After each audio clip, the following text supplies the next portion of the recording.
Udah jadi host. Ya. Oke, berarti udah di-record ya.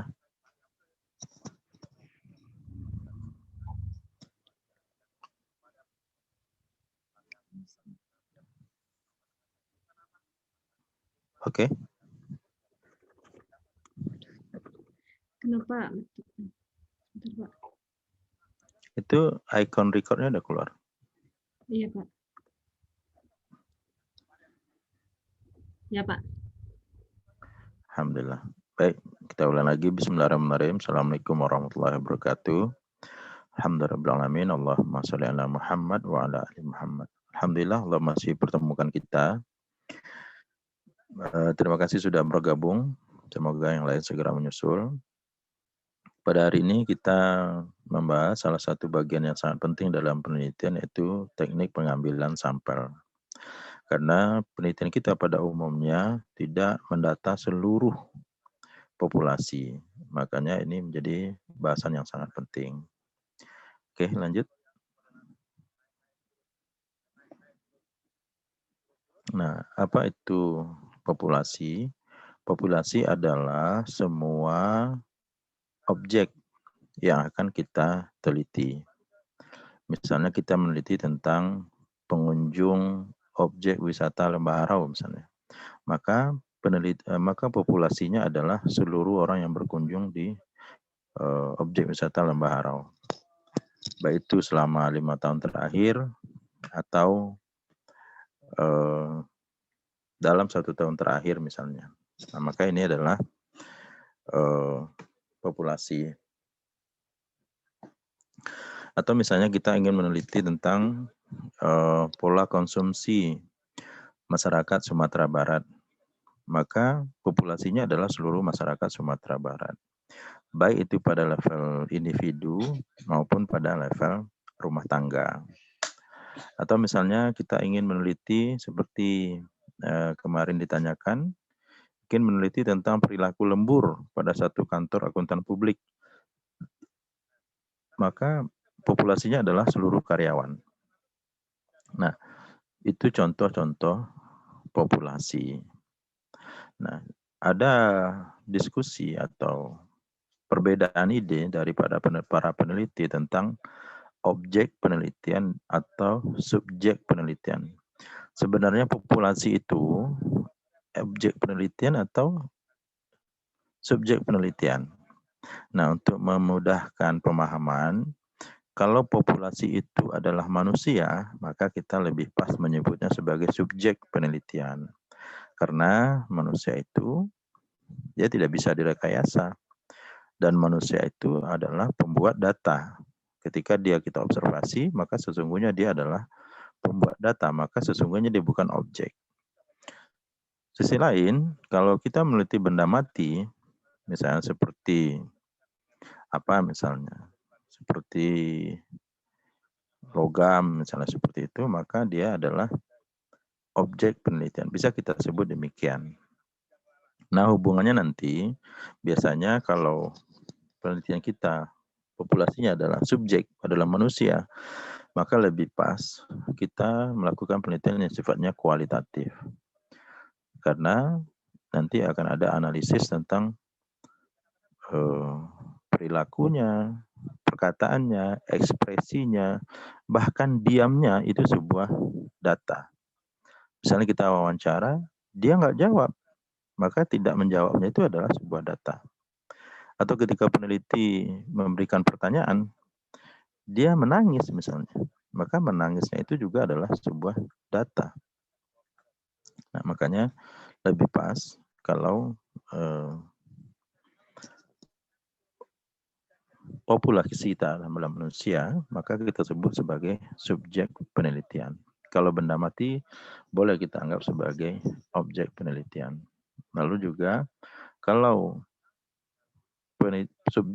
populasi kita adalah manusia, kita sebagai subjek, lebih pas penelitian kita itu melalui pendekatan kualitatif, seperti perilaku lembur, perilaku istirahat, motivasi, opini, persepsi, dan seterusnya. Sebaliknya, kalau populasi kita berupa benda mati, yang kita ukur datanya, maka lebih pas kita gunakan penelitian yang bersifat kuantitatif. Karena data bersifat mutlak dan tidak bisa direkayasa. Namun terkadang populasi itu terlalu besar. Nah, maka kita tidak harus menghitung semuanya, mengukur semuanya, mengamati semuanya. Maka diambillah sebagian dari populasi itu untuk mewakili, represent populasi. Nah, ini adalah langkah yang sangat penting bagaimana cara mengambil sampel itu. Sampel adalah bagian dari populasi yang diambil menurut prosedur tertentu sehingga dapat mewakili populasi. Nah, langkah untuk menjadikan sampel ini sangat penting. Isu untuk mengambil sampel ini biasanya ada dua. Yang pertama, menentukan besarnya sampel. Yang kedua, memilih siapa yang jadi sampel. Saya ulangi dengan bahasa kita sendiri aja. Isu untuk menentukan sampel ini ada dua. Pertama, bagaimana menentukan besarnya sampel. Yang kedua, menentukan siapa yang akan jadi sampel. Misalnya populasinya ada 1.500 misalnya. Lalu dengan prosedur tertentu, dapatlah kemudian sampel kita 50. Nah, itu yang pertama. Kenapa dapat 50? Yang kedua, 50 ini siapa saja? Nah, ini isu berikutnya. Nah, inilah yang akan kita diskusikan pada hari ini. Mudah-mudahan setelah ini tidak ada keraguan lagi tentang bagaimana cara mengambil sampel dari populasi. Sekali lagi, gagal kita mengambil sampel atau istilahnya sampelnya enggak representatif, maka sesungguhnya kita sudah memulai penelitian yang bias. Penelitian nanti yang akan dipertanyakan orang. Apalagi ini sifatnya penulisan ilmiah untuk akademis, seperti S1, S2, atau S3. Lanjut.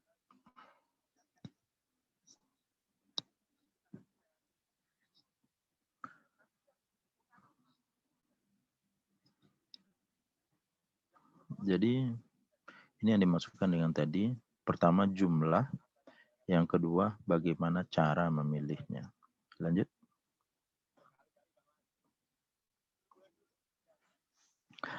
Secara, jadi dari mana ya? Dari aspek keterwakilan, bukan terwakilan ya. Apa kita sebut ini ya? Dari segi teknik sampling ini kita akan sebutnya dulu sampling. Teknik sampling secara umum dibagi menjadi dua, yaitu probability sampling dan non-probability sampling. Probability sampling itu sederhananya adalah semua populasi berpeluang, ya, probabilitas itu adalah peluang. Semua populasi berpeluang untuk dipilih menjadi sampel. Jadi sederhananya begitu. Kemudian non-probability berarti lawannya. Tidak semua populasi berpeluang menjadi sampel. Di sini terlihat kalau probability sampling itu pembagiannya adalah simple random sampling. Sampling acak sederhana. Misalnya kita dapat jumlah sampel 30 misalnya. Ya udah kita tulis saja di kertas misalnya angka 1 sampai 30, lalu kita kocok, kita pilih mana yang duluan. Atau misalnya kita pilih nomornya, rumah tangganya, atau individunya, nanti kita pilih secara sederhana. Probability sampling yang kedua metodenya adalah sistematik. Jadi dilakukan pengambilan sampel ini dengan tersusun, ya. Disusun dulu berdasarkan urutan. Nah, kalau kita belajar di statistik sederhana, disusun dulu bisa berurutan dari besar ke kecil, dari kecil ke besar, lalu nanti dengan interval dipilih satu-satu sesuai dengan jumlah sampel yang kita inginkan. Yang ketiga adalah stratified sampling atau sampling berstrata.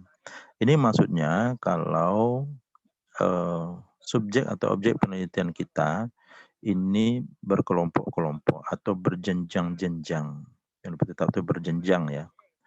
Misalnya kita ingin meneliti tentang pola migrasi ke Kota Payakumbuh misalnya. Nah itu nanti di ini dulu, dibedakan dulu migrasi ke Payakumbuhnya kemana, kecamatan yang mana, kemudian kelurahannya di dalam kecamatan itu yang mana saja.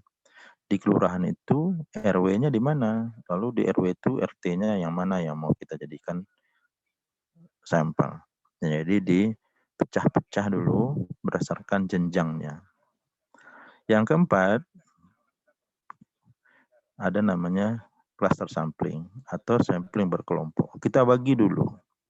Misalnya kita ingin meneliti tentang bagaimana pengaruh pemberian KUR terhadap kinerja UMKM misalnya seperti itu. Maka populasinya kita bagi dulu.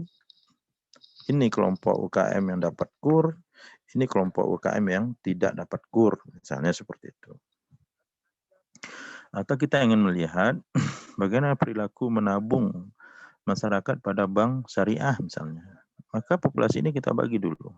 Ini kelompok masyarakat yang menabung di bank syariah, ini kelompok masyarakat yang menabung di bank konvensional. Tidak termasuk tentunya kelompok masyarakat yang tidak menabung. Nah, seperti itu. Nanti ada lanjutannya, tapi kita lihat dulu ke samping. Kalau non-probability sampling, ada namanya convenience sampling. Kemudahan saja. Jadi kalau misalnya kita ingin meneliti tentang satu subjek, sekelompok manusia, maka kita cari yang paling mudah saja. Misalnya yang paling dekat, atau yang paling kooperatif, atau yang paling paham, atau yang paling kenal. Maka ini bisa menjadi cara untuk mengambil probability. Atau misalnya kita ingin meneliti tentang UMKM tadi, maka kita cari yang paling mudah. Misalnya yang sudah terlokalisasi di satu kelompok. Misalnya di Payakumbuh itu ada kampung Randang, bukan kampung rendang ya. Rendang itu apaan? Rendang itu bahasa orang Malaysia. Randang, maka ada kampung Randang. Nah, itu dengan mudah kita bisa menemukan UMKM yang bergerak di bidang randang. Atau judgment sampling, pertimbangan dari peneliti. Misalnya peneliti menganggap kalau ini objek penelitiannya, maka sebaiknya ini yang menjadi sampel. Nah, itu adalah pertimbangan dari peneliti. Misalnya peneliti ingin meneliti tentang permintaan kamar kos misalnya. Lalu pertimbangannya apa? Ya, ini sepertinya kos-kosan ini terbagi 3 nih. Ada yang mewah, menengah, ada yang proletar, istilahnya begitu. Jadi ada pertimbangan. Nah, mewah nih kira-kira ini daerahnya. Yang menengah ini kira-kira bentuknya, dan yang proletar kira-kira begini. Jadi ada pertimbangan dari peneliti. Jenis berikutnya dari non-probability sampling adalah kuota. Jadi peneliti itu menentukan saja berapa kira-kira sampel yang akan diambil. Dulu ya ada ini sistemnya seperti ini. Persentase, misalnya 10%.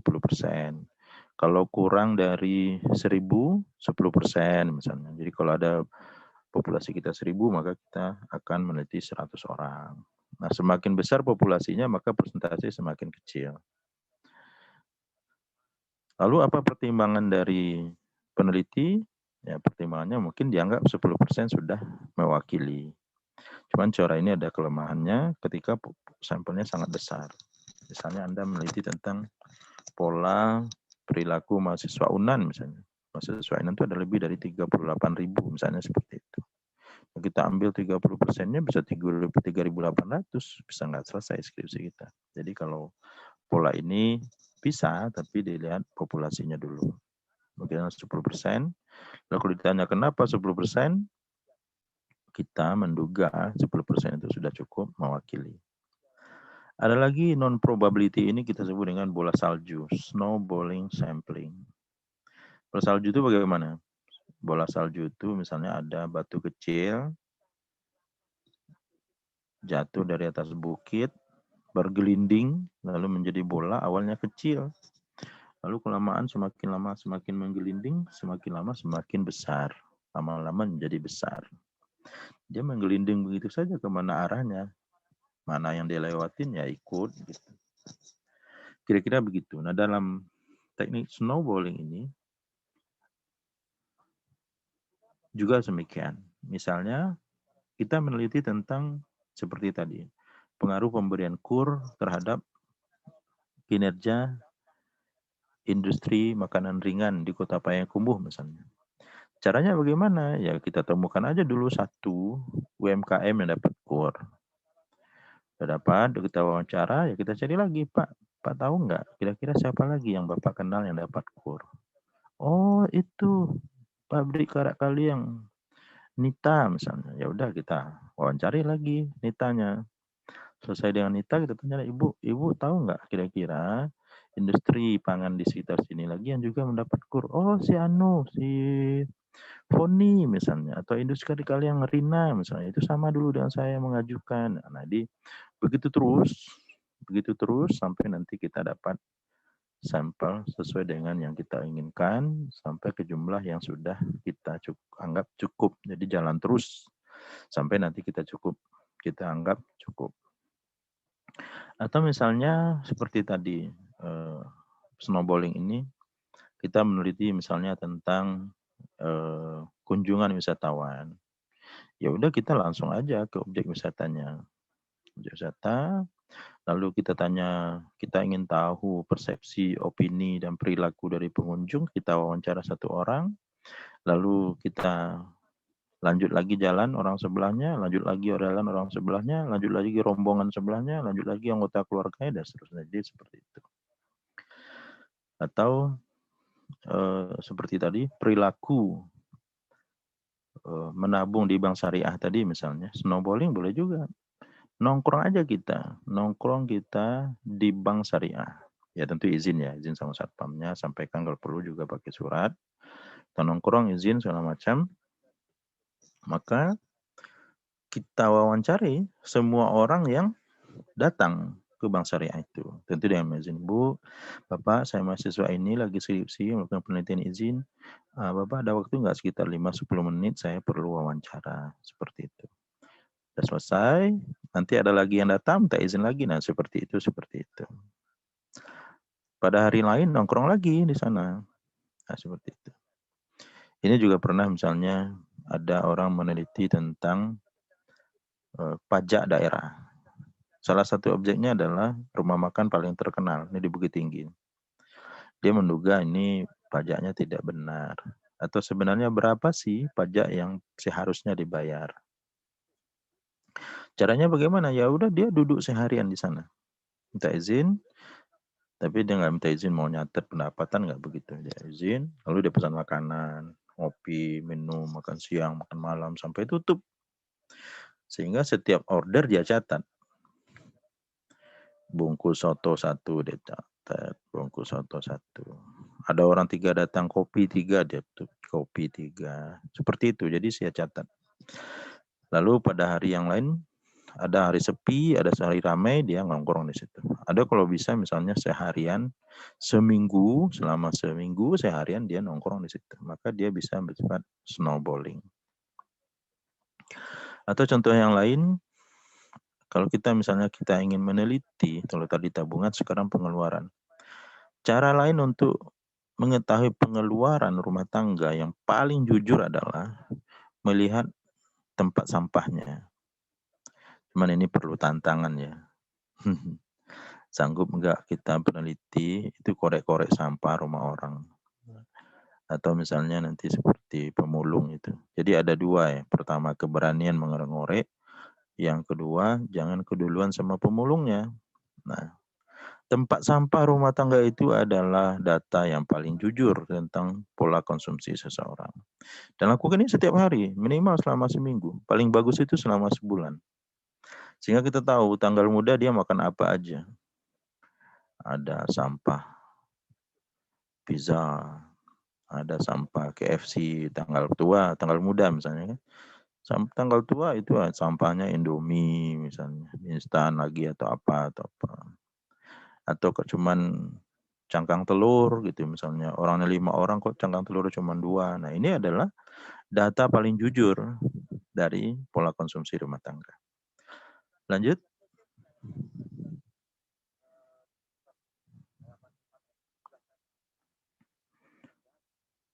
Nah, ini akan dijelaskan satu-satu. Kalau sampling ini dijelaskan tadi sebenarnya. Random sampling itu setiap elemen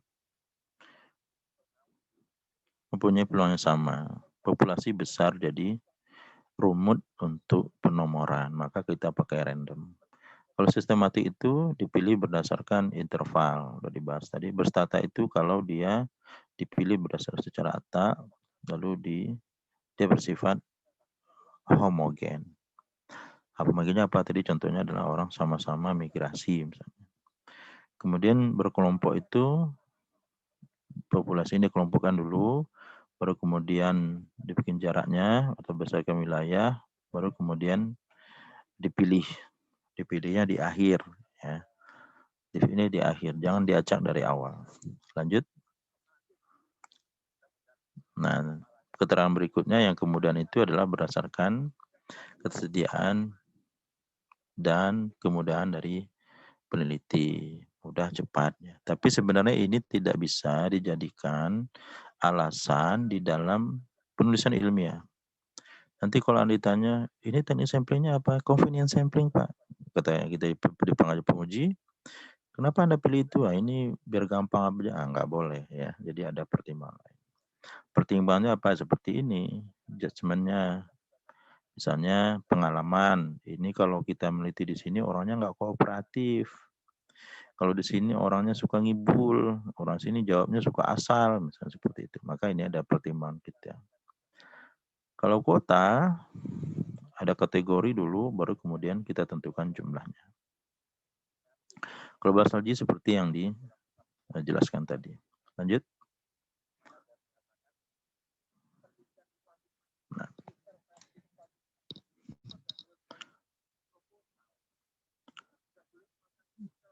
Sampling design. Penentuan sampling itu ada yang fix, ada sequential. Yang pertama fix itu tanpa batas ya. Yang masuk tanpa batas itu yang tadi dua, random dan systematic. Kalau yang dengan batas ya stratified, multi-stage, cluster, dan stratified cluster. Nah, kalau pengalaman saya ikut dengan beberapa lembaga peneliti yang terkenal, mulai dari LSI dulu, Lembaga Survei Indonesia di awal-awal untuk 2004, sebelum mereka pecah menjadi 10 seperti sekarang. Atau ikut penelitian dari Lembaga Demografi UI, itu mereka pakai multi-state stratified random sampling. Multi-state stratified random sampling. Jadi randomnya di bawah. Jadi mereka bagi-bagi dulu berdasarkan wilayah, berdasarkan daerah, berdasarkan kategori, bertingkat-tingkat, baru kemudian dilakukan pengambilan sampel secara acak di bawah. Seperti tadi misalnya, ketika kita akan meneliti perilaku atau faktor-faktor yang mempengaruhi migrasi ke Kota Payakumbuh misalnya, kita cari dulu datanya, observasi awal, berapa 5 tahun terakhir migrasi Payakumbuh, misalnya datanya 27.000 misalnya. Lalu 27.000 itu kita bagi-bagi, kecamatan mana yang banyak. Kemudian dari kecamatan itu kelurahan mana saja yang paling banyak. Lalu kita bagi berdasarkan persentasenya.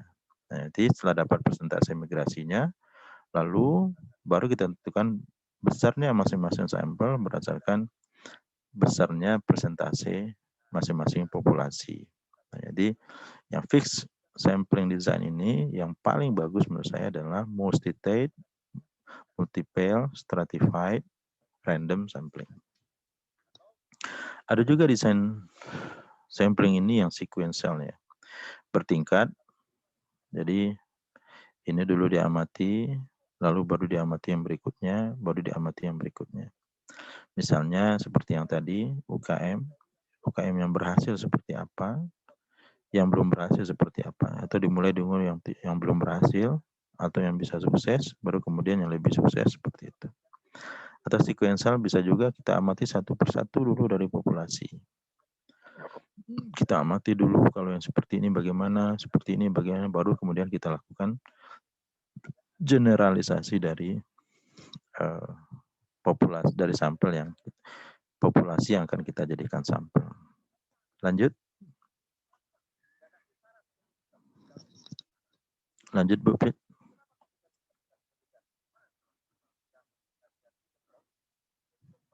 Halo Bu Prit. Sudah Pak. Oke, udah. Oke. Sekarang kita lihat apa kelebihan dan kekurangan dari masing-masing. Kalau simple random sampling itu bisanya kalau populasi tidak terlalu menyebar menurut area. Seperti itu. Bisa kita random kan. Itu seperti yang tadi. Makanya random itu di tingkat RT. Kalau kita misalnya meneliti tentang migrasi penduduk, itu di Payakumbuh ada 5 kecamatan, ada 70 kelurahan misalnya, ada 200 RW, ada 300 RT misalnya. Itu samplingnya jangan di kecamatan. Randomnya ada yang di kecamatan, tapi randomnya di RT. Kenapa? Areanya sudah tidak besar lagi. Kemudian random ini hanya bisa kalau populasi itu kurang lebih homogen sifatnya. Nah, ini bisa random nih. Di Payakumbuh itu ada satu kelurahan itu penduduknya sama semua. Nah, ini aneh. Ini unik. Ternyata apa itu? Itu adalah kompi C dari TNI. Jadi satu kelurahan itu isinya adalah asrama, misalnya 300 rumah, maka dia homogen. Seluruh kepala keluarganya adalah tentara, seluruh ibunya adalah ibu rumah tangga, rumahnya juga relatif homogen, semuanya rumah dinas, anaknya sekolah juga relatif sama di mana, dan seterusnya, dan seterusnya. Sehingga pola konsumsi, pola pikir, dan lain-lain, persepsi, dan lain-lain itu relatif homogen. Maka kalau kita masuk sini, kita ukur aja beberapa ini sudah sangat mewakili. Jadi sebaliknya, simple random sampling itu tidak pas kita gunakan kalau areanya besar atau populasinya heterogen maksud saya. Misalnya Anda meneliti tentang perilaku mahasiswa UNAN. Mahasiswa UNAN sangat heterogen. Latar belakangnya, daerah asalnya, sekolahnya, pola pikirnya, ekonominya, orang tuanya, pendidikannya, kebiasaan keluarga, dan seterusnya. Itu sangat heterogen, nggak bisa kita acak. Gitu. Nah, kebaikan dari random sampling ini adalah rata-ratanya itu bisa kita anggap sebagai rata-rata populasi. Kemudian dia mudah dan sederhana ya, karena dia simple ya. Langsung pilih aja dia homogen, lalu kita ambil, lalu kita ukur, dianggap itu sudah sangat mewakili. Selanjutnya stratified random sampling, penggunaannya jika sifatnya yang ingin diteliti sangat mengelompok pada satu tempat dan sporadis di tempat yang lain, maka kita harus membedakan dulu. Karena perbedaannya mencolok. Kalau di sini mengelompok, kalau di sini sporadis. Kalau di sini selalu muncul, kalau di sini kadang-kadang muncul. Kalau di sini selalu ada, di sini kadang-kadang ada. Jadi kita harus bedakan dulu sehingga nampak nanti perbedaannya. Kemudian ini bisa digunakan jika estimasi yang diinginkan cukup tepat untuk bagian tertentu dari populasi.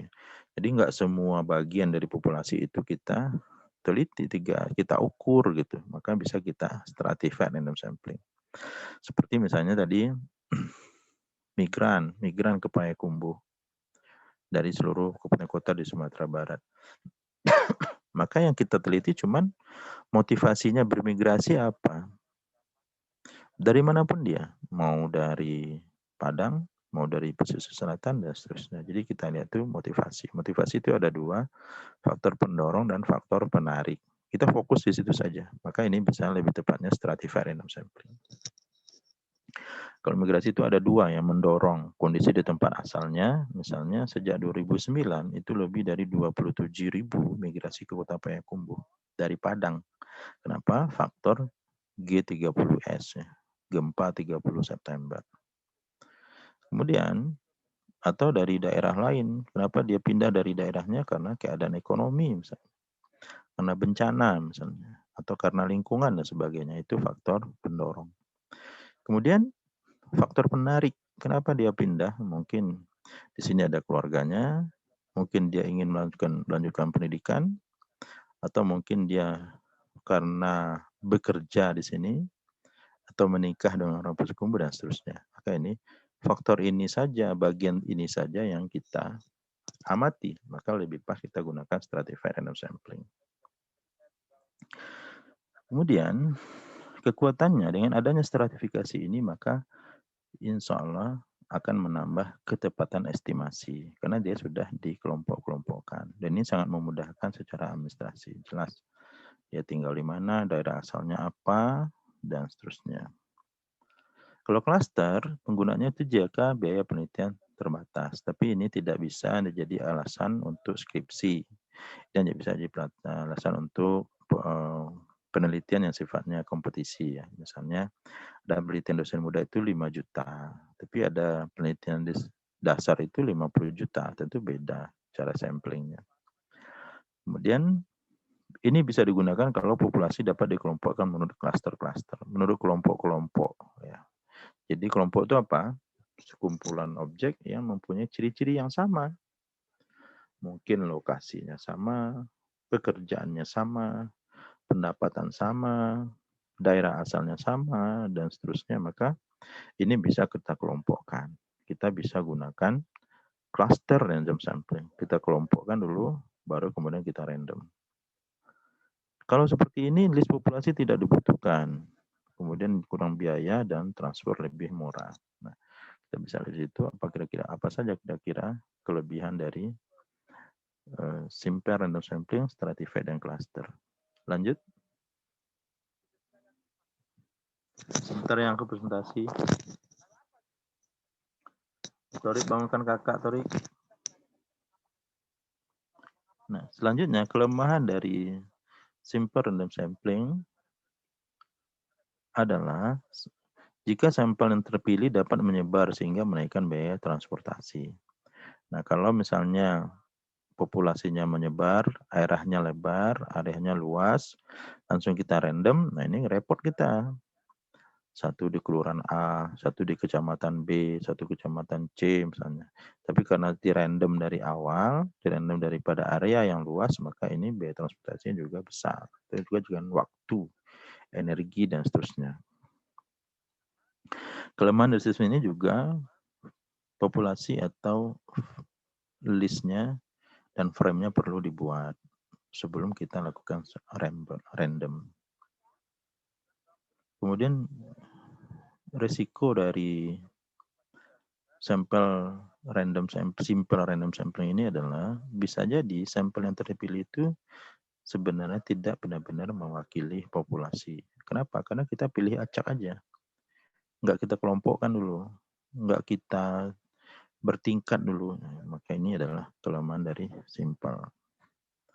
Kemudian kalau stratified, itu kelemahannya itu butuh list, kemudian dibikin lagi stratanya, dikelompokkan lagi, dan seterusnya. Kemudian kalau memang clusternya tingkatan itu berbeda-beda, tentu nanti butuh energi, biaya, waktu, pikiran, perasaan yang besar untuk menjangkau semua populasi. Sudah. Kemudian kalau cluster, kelemahannya sama dengan stratified, itu butuh biaya, juga butuh energi, kemudian relatif sukar dalam mengadakan estimasi karena cluster ini sudah terkelompok berdasarkan cirinya masing-masing. Bisa jadi cirinya berbeda-beda sehingga tidak bisa langsung digunakan instrumen yang sama untuk mengukur semua cluster. Oke, lanjut. Terakhir. Nah, begitulah kira-kira. Habis ya? Begitu kira-kira cara menentukan jumlah sampel. Ada dua. Jadi intinya penentuan besaran sampel, penentuan sampel ada dua, ada yang probability, ada yang non probability. Sekarang penentuan sampel berdasarkan populasi, berdasarkan jumlah populasi yang diketahui atau sifat apa namanya itu. Penentuan sampel ini juga bisa dilihat berdasarkan jenis populasi ya. Kita anggap aja jenis populasi ya. Ada populasi yang diketahui jumlahnya, ada populasi yang tidak diketahui jumlahnya. Terus bisa tidak kita mengambil sampel dari populasi yang tidak diketahui jumlahnya? Insya Allah bisa. Jadi kalau jumlahnya sudah diketahui, misalnya tadi kita ingin meneliti persepsi, perilaku, pendapatan, pengeluaran, dan macam-macam lah. Misalnya dari mahasiswa UNAN, itu jelas mahasiswa UNAN itu berapa. Tadi contoh misalnya 38.000 jelas. Nah, cara menentukan jumlah sampelnya bagaimana? Pertama bisa pakai sistem persentase. Yang kedua pakai sistem tabel di dalam buku-buku statistik. Yang ketiga pakai rumus. Yang paling terkenal itu adalah rumus Slovin. Sebenarnya bukan Slovin sebenarnya, ada lagi yang sebelum itu. Cuman yang kita terlanjur latah rumus Slovin. Rumus Slovin itu nanti jumlah sampel itu berdasarkan berapa jumlah populasi, berapa standar error yang kita tetapkan, lalu dapatlah jumlah sampel yang akan kita ambil. Prinsipnya semakin besar error term, maka semakin kecil sampelnya. Semakin kecil error term, maka semakin besar sampel yang harus kita ambil. Yang kedua, bagaimana kalau populasinya tidak kita ketahui jumlahnya? Misalnya saya pernah membimbing mahasiswa di sini. Dia ingin meneliti analisis variabel yang mempengaruhi nilai transaksi jual beli tanah di Payakumbuh. Analisis faktor-faktor mempengaruhi jual beli tanah di Payakumbuh. Jadi populasinya apa? Populasinya jumlah keseluruhan transaksi jual beli tanah di Payakumbuh. Ternyata datanya nggak ada. Kita lihat ke notaris, itu adalah rahasia privasi dari klien. Notaris tidak boleh membocorkan tanpa izin klien. Si Anu jualan tanah segini, jual harganya segitu, nggak boleh. Ke bank apalagi? Ke BTN misalnya. Dia misalnya KPR di mana saja, harganya berapa, itu mereka nggak bisa kasih data itu kalau tidak izin dari pihak berwenang dan atau izin dari konsumen atau nasabah. Atau misalnya dari mana lagi? Dari pajak misalnya. Tidak semua juga kemudian terdeteksi di pajak transaksi itu. Karena mungkin banyak transaksi yang di bawah tangan dan datanya tidak lengkap. Dan seterusnya, intinya kemudian kita tidak menemukan adanya populasi dari penelitian kita ini. Solusinya bagaimana? Ada. Solusinya memang ada teknik pengambilan sampel untuk populasi yang tidak diketahui. Nah, begitu kira-kira ada dua teknik pengambilan sampel, ada berdasarkan jenis populasi diketahui tidak ketahui, atau pilihan dari peneliti maunya probability atau non probability. Nah, terakhir setelah kita tahu jumlah sampel yang kita ingin teliti, persoalan berikutnya adalah bagaimana cara menentukannya, memilihnya. Contoh tadi dapatlah misalnya 50. Nah, 50 ini siapa? Nah, ini masalah berikutnya. Nah, salah satu cara yang bisa dilakukan adalah seperti tadi ya. Kita bagi dulu kalau misalnya populasinya adalah penduduk migrasi tadi, maka kita bagi seluruh data itu berdasarkan wilayahnya. Misalnya di Payakumbuh ada 5 kecamatan, maka 27.000 ini kan nanti terbagi habis ke 5 kecamatan itu. Dapatlah angkanya, dapatlah persentasenya. Nah, lalu jumlah sampel kita dibagi habis berdasarkan persentase itu. Misalnya Payakumbuh Barat dapat 35%, maka yang dipilih adalah 35% dari 50, misalnya seperti itu. Maka dapatlah misalnya 7, misalnya seperti itu. Nah inilah cara-cara kita maaf 15 misalnya. Inilah cara-cara kita untuk menentukan sampel dan cara mana menarik atau memilih sampel yang akan kita gunakan dalam penelitian kita. Atau cara lain adalah interval. Misalnya di kelurahan itu terpilih 50 terpilih misalnya 10 orang. Lalu rumah mana yang mau kita pilih? Nah, lalu nanti ada namanya angka acak atau random number ya. Acak, lalu dipilih satu titik. Nah, kemudian ditarik interval. Misalnya kita dapat rumah 50. Kita mau cari sampel 5, maka 50 dibagi 5, maka intervalnya 10. Berarti kita kasih interval 10. Yang pertama, rumah itu ditandai ini, lalu rumah dihitung 1, 2, 3, maka rumah ke-11 lagi. Hitung lagi, jalan terus, maka 10, rumah ke-21 lagi. Nah, seperti sampai nanti kita dapat 5. Saya juga pernah membimbing mahasiswa yang meneliti dampak pandemi terhadap pendapatan homestay dan pedagang di Harau. Nah, itu misalnya di homestay ada sekitar 62, pedagang ada sekitar 200. Nah, dia pakai sistem ini. Ketika dia terpilih 27 homestay, nah dibagi dulu, maka ada interval, maka jarak-jarak 3 misalnya seperti itu. Oke, demikian kira-kira sederhananya pengambilan sampel. Kalau Anda punya pengalaman, ada persoalan, silakan didiskusikan di sini. Dikembalikan dulu ke moderator.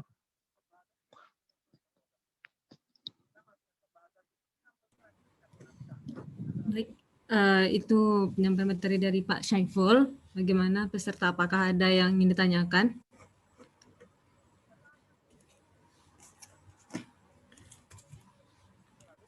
Apakah ada yang ingin ditanyakan?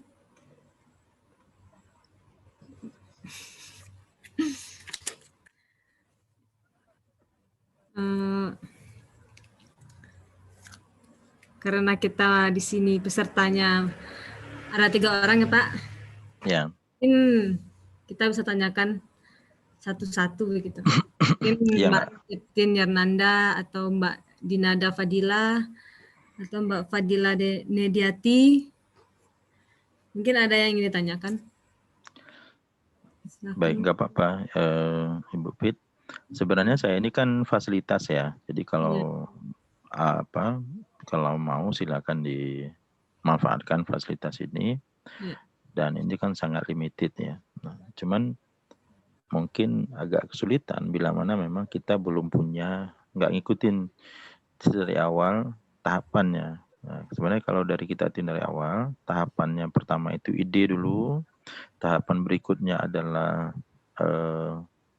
kemarin menulis latar belakang seperti itu, kemudian tahapan ini sekarang adalah menentukan sampelnya.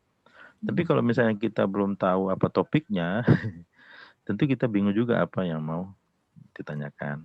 Tapi saya konfirmasi aja, kalau Ibu Septin kemarin kan itu tentang perilaku lembur dari karyawan di satu KAP ya, kantor akuntan publik. Makanya sebenarnya sudah terjawab. Kalau karyawan di kantor itu kurang dari 30, maka idealnya seluruh karyawan itu diteliti. Jadi tidak lagi sampling ya, tapi namanya sampling penuh atau sebenarnya kita sebut dengan sensus. Apa bedanya survei dengan sensus? Kalau sensus itu semua populasi didata. Kalau mendengar kata sensus, apa yang teringat kita? Sensus penduduk. Berapa kali sensus penduduk diadakan? 1 kali dalam 10 tahun. Kenapa? Karena biayanya besar. Karena seluruh penduduk ditanya. 270 juta penduduk Indonesia itu didata, namanya sensus. Itu namanya sensus. Tapi kalau survei, maka ini perlu sampling. Survei itu yang diteliti hanya sebagian saja.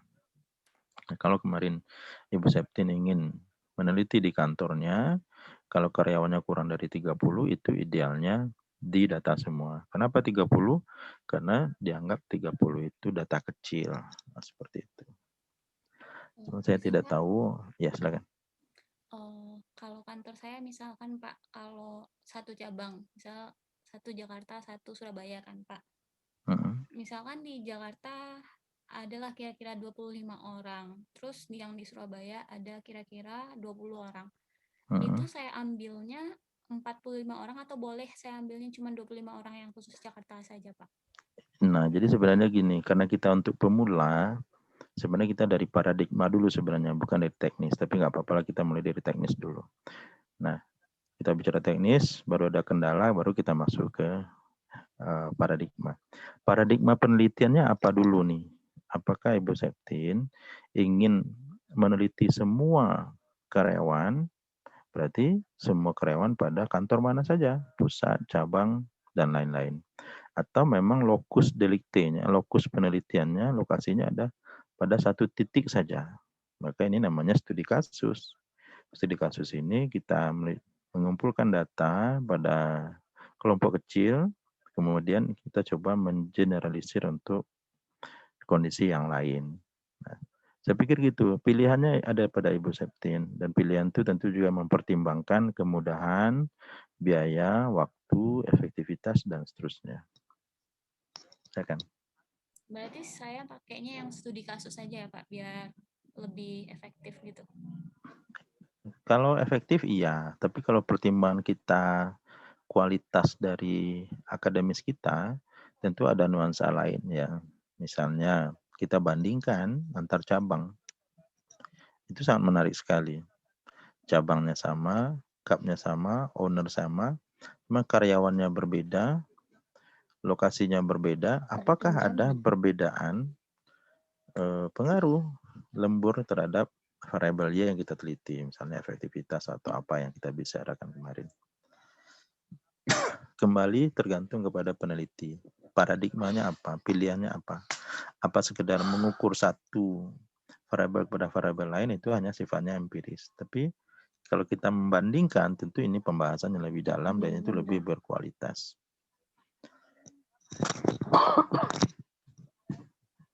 Demikian, kembalikan. Terima kasih Pak. Oke. Kalau di Nada, apa sudah ada ide kira-kira mau menulis apa dan kira-kira populasinya nanti apa?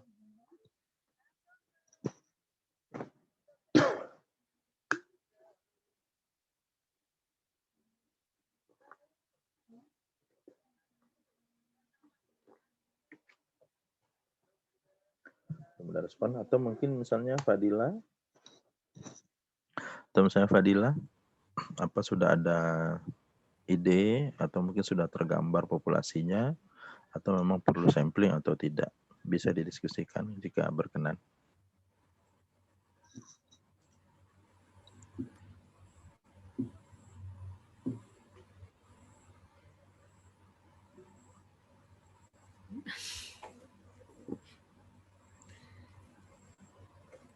Baik. Waktunya habis. Oh, ya, Baik, betul. saya nggak tahu ini apa karena gimana kita tidak paham kondisi, apakah memang terlempar keluar atau bagaimana. Karena tadi pagi saya dari pagi Zoom ini sering terlempar keluar, masuk lagi seperti itu. Saya kira untuk topik yang sebenarnya sangat penting ini, kalau tidak ada pertanyaan lagi, kita anggap sudah bisa memahami, lalu kita anggap sudah bisa diaplikasikan ke topik masing-masing dari rencana penelitian akademisnya, baik itu skripsi, disertasi maupun tesis. Mungkin itu dari saya kembalikan kepada Ibu Fit. Terima kasih. Assalamualaikum warahmatullahi wabarakatuh. Waalaikumsalam warahmatullahi wabarakatuh. Ya, terima kasih banyak Pak Saiful Anwar atas semua materinya ya Pak ya, dari pertemuan pertama sampai pertemuan terakhir kita yang keempat. Baik, jika memang tidak ada lagi yang ingin bertanya, tapi kalau seandainya masih ada, mumpung masih ada waktu gitu ya, lebih baik bertanya. Oke, boleh. Bisa nanti WA saya, nanti tentu akan lebih lebih intens untuk berdiskusi. Iya.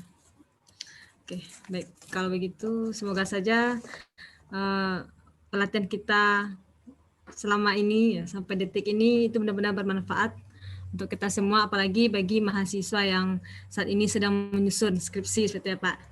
Ya. Baik, saya tutup.